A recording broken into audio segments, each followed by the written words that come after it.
Welcome to R5 TV news. Kadapa జిల్లా ఎర్రగుంట్ల నగర్ పంచాయతీ పరిధిలోని new కాలనీలో నివాసముంటున్న కుమారింటి ఎదురుగా క్షుద్ర పూజలు చేయడం జరిగింది. వాళ్ళ ఇంటి ఎదురుగా ముగ్గు వేసి ఒక బొమ్మను పెట్టి నిమ్మకాయలు కోసి పసుపు కుంకుమ వేయడం జరిగింది. అక్కడ స్థానిక ప్రజలు ఈ క్షుద్ర పూజలు చేయడంతో భయభ్రాంతులకు గురవుతున్నారు. గతంలో కూడా ఒక 4 ఇండ్ల దగ్గర ఇలాగే చేశారు అని స్థానికులు ప్రజలు వాపోతున్నారు. అధికారులు స్పందించి వీరికి తగిన న్యాయం చేయవలసిందిగా స్థానిక ప్రజలు కోరుతున్నారు. ఎర్రగుంట్ల నగర పంచాయతీ పరిధిలోని ఈరోజు న్యూ కాలనీ వెనక సైడ్లో ఒక క్షుద్రశక్తులు చేయడం జరిగింది. వీళ్ళు ఇంటి ముందర చేయడం జరిగింది. వీళ్ళు భయభ్రాంతులకు గురవుతున్నారు.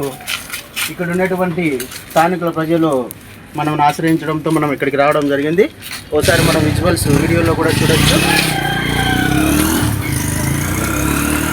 17వ వార్డు పరిధిలోని ఈ యొక్క క్షుద్రశక్తులు వేయడం జరిగింది. ఇక్కడ ముగ్గు అవన్నీ నిమ్మకాయలని కోయడం జరిగింది. ఇక్కడ భయభ్రాంతులకు గురవుతున్నారు ఎర్రగుంట్ల ప్రజలు. ఇక్కడ స్థానికులు మనతో ఉన్నారు. ఇంటికెళ్ళ ఓనర్ మనతో ఉన్నారు.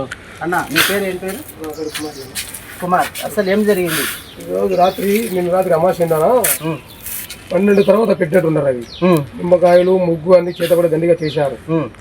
వర్షానికి వెళ్ళిపోయినాయి, మిగతా అవి నిలబడినాయి. ఎందుకు చేశారు ఈ విధంగా మేము మీరు ఎప్పుడు చూసినారు ఇది? మేము తెల్లవారున మామూలుగా మాకు పాడిన వాళ్ళు ఉన్నాయి. 5 గంటలకు మా భార్య వెళ్ళొచ్చాయి.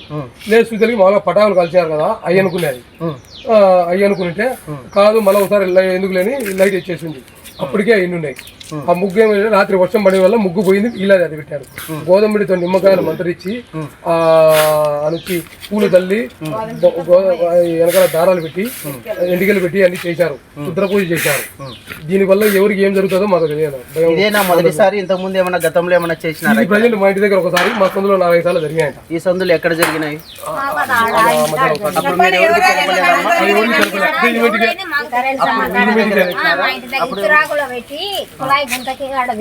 మీరు అధికారులు ఎవరు తెలపలేదా?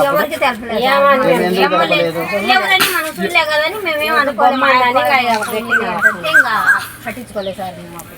ఇప్పుడు ఇట్లే జరుగుతుంటే ఎట్లా సార్? భయం కాదు సార్. మా ఇంటి మీద మిద్దె మీద వేసినారు సార్. మిద్దె మీద అచ్చింతలు నిమ్మకాయ పులి.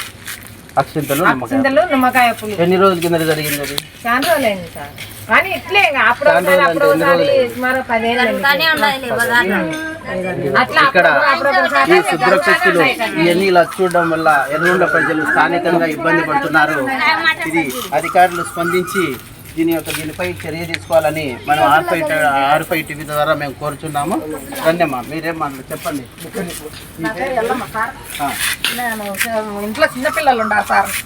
ఈ విధంగా చేయడం వాళ్ళకి అది న్యాయమేనా? సరే, మీకు ఎవరిపైన అనుమానం ఉందా? ఎవరని సార్? అందరూ మంచిగానే మాట్లాడుతున్నారు, అందరూ మంచిగానే చేస్తున్నారు. ఎవరని మేము చూడాలని నిద్రపోయేటప్పుడు పెట్టిపోయినారు. పగులైతే మాకు కూడా అర్థమైంది. అమాస రోజు మాకు ఏదో తగలాలని వాళ్ళు పెట్టిపోయినారు. ఎవరైనా సరిపోయిన వాళ్ళు ఉన్నారా ఇక్కడ ఈ సందులో? ఎవరన్నా అందరు బాగానే మాట్లాడుతున్నారు సార్. మళ్ళీ చెప్పకేమి ఎవరు పెట్టింది మాకు తెలియదు. అందరు బాగానే మాట్లాడుతున్నారు, అందరు బాగానే ఉన్నారు. అదమ్మా ఇదమ్మా అంటున్నారు, అన్ని చెప్తున్నారు. ఎవరని చెప్పాలా మేము? పెట్టినారు ఈ విధంగా చేసి, బొమ్మలు చేసి, ఎంటికలు చెక్కి, నిమ్మకాయలు కోసేసి, ముగ్గు వేసి, పూలు వేసి అన్ని పెట్టిపోయినారు. ఎందుకు పెట్టినారు వాళ్ళు? సరే, ఇది మేము ఉన్నతాధికారుల దృష్టికి తీసుకెళ్తాము. మీరు ఒకసారి ఇంకా ఎవరికన్నా మీరు పెట్టినట్టయితే చెప్పండి అమ్మా. ఇప్పుడు 6 నెలలకి అవునా? అది జరిగిన తర్వాత మీ పిల్లలకి కాలు పడిపోయినాయి. ఇప్పుడు ఎలా ఉంది అబ్బాయికి? ఇప్పుడు బాగుంది. అయినా టెంకాయ ఎవరు తెచ్చారు ఏమో అనుకున్నాను సార్. నేను ఎవరికి చెప్పలే. మా మమ్మీ చెప్పింటే ఫోన్ తెచ్చితే అన్నాడు. ఈ మగ్గులు చెప్పినా టెంకాయ వేసారు మా అయితే పని.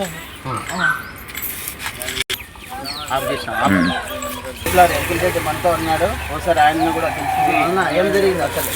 గతంలో ఇట్లా జరుగుతున్నాయి. ఇప్పుడు ఎవరిని అనుమానం వస్తుంది. ఇప్పుడు మన ఇంటికాడ పెట్టచ్చు, వాళ్ళ ఇంటికాడ పెట్టచ్చు, అందరి ఇంటికాడ పెట్టచ్చు పెడతానన్నారు. కానీ వాడిని ఎవరిని పట్టుకోలేకున్నాం. ఇది చాలా తప్పు. వాడిని పట్టుకుంటే కాలు చేతులు ఇస్తాం. అందరూ జాగ్రత్తగా ఉండాలని. ఇది ఎవరికైనా ఏమైనా అనుమానం వచ్చి ఏమైనా యాక్సిడెంట్ ఇంట్లో జనాలు ఇన్ని వచ్చే ఇబ్బంది కదా, ఎవరికైనా ఇబ్బంది కదా. అటువంటి వాళ్ళను నిఘా బట్టి దొరికితే కాలు చేతులు ఇస్తాం అని నేను చెప్తున్నాను. గతంలో 4-5 సార్లు జరిగినప్పుడు వాళ్ళు మీ దృష్టికి నా దృష్టికి రాలే. తీసుకురాలేదా? ఇదే ఫస్ట్. ఇలా కుమార్ 5:30కి ఫోన్ చేశాడన్నా, ఎవరో ఈ నిమ్మకాయలన్నీ మార్చిచ్చారు, నువ్వు రానంటే వెంటనే స్పందించి వెంటనే వచ్చినాను. అధికారుల దృష్టికి తీసుకెళ్ళి మేము R5 టీవీ ద్వారా తెలుపుతాం. R5 టీవీ రిపోర్టర్ ఉల్లికల్ల నారాయణతో కెమెరామ్యాన్ ప్రసాద్ రెడ్డి.